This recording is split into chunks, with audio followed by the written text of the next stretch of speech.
ಶ್ರೀ ಪರಾಭವನಾಮ ಸಂವತ್ಸರ ದಕ್ಷಿಣಾಯಣ ವರ್ಷ ಋತು ಶ್ರಾವಣ ಮಾಸ ಶುಕ್ಲ ಪಕ್ಷವಾಗಿದೆ.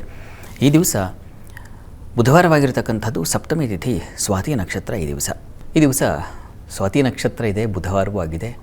ನರಸಿಂಹನ ಪ್ರಾರ್ಥನೆಗೆ ಒಂದು ಪ್ರಶಸ್ತ ಕಾಲ. ಹೀಗಾಗಿ ಹತ್ತಿರದಲ್ಲಿ ಯಾವುದಾದ್ರು ನರಸಿಂಹ ಸನ್ನಿಧಾನ ಇದ್ದರೆ ಸ್ವಾಮಿ ಸನ್ನಿಧಾನಕ್ಕೆ ಹೋಗಿ ನರಸಿಂಹಸ್ವಾಮಿಗೆ ಪುರುಷ ಸೂಕ್ತ, ಶ್ರೀ ಸೂಕ್ತಗಳಿಂದ ಅಭಿಷೇಕವನ್ನು ಮಾಡ್ತಕ್ಕಂಥದ್ದು. ಆ ಅಭಿಷೇಕದ ತೀರ್ಥ ಪ್ರೋಕ್ಷಣೆ, ಸೇವನೆ ಇವುಗಳಿಂದ ನರಸಿಂಹನ ಕೃಪೆ ಉಂಟಾಗುತ್ತೆ ಅನ್ನುವ ವಿಶ್ವಾಸ. ಹೀಗಾಗಿ ದೇವಸ್ಥಾನಕ್ಕೆ ಹೋಗಿ ನರಸಿಂಹನಿಗೆ ಅಭಿಷೇಕದ ಜೊತೆಗೆ ತುಳಸಿ ಅರ್ಚನೆ ಆತನಿಗೆ ತುಂಬ ಪ್ರೀತಿ. ಹೀಗಾಗಿ ತುಳಸಿ ಅರ್ಚನೆಯನ್ನು ಮಾಡಿಸಿ ಆ ಸ್ವಾಮಿಯ ಅನುಗ್ರಹಕ್ಕೆ ಪಾತ್ರರಾಗಬಹುದು.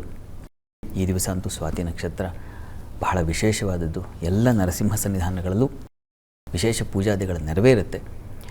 ತಾವು ಭಾಗವಹಿಸಿ ನರಸಿಂಹನ ಕೃಪೆ ಉಂಟಾದರೆ ನಮಗೆ ಭಯ ನಿವಾರಣೆಯಾಗುತ್ತೆ ಮತ್ತು ಶತ್ರುಗಳ ಬಾಧೆ ನಿವಾರಣೆಯಾಗುತ್ತೆ. ಹೀಗಾಗಿ ನರಸಿಂಹನ ಪ್ರಾರ್ಥನೆ ಪ್ರತಿ ದಿವಸ ಮನುಷ್ಯನಿಗೆ ಬೇಕು. ಹೋಗಿ ಬನ್ನಿ, ಒಳ್ಳೆಯದಾಗಲಿ.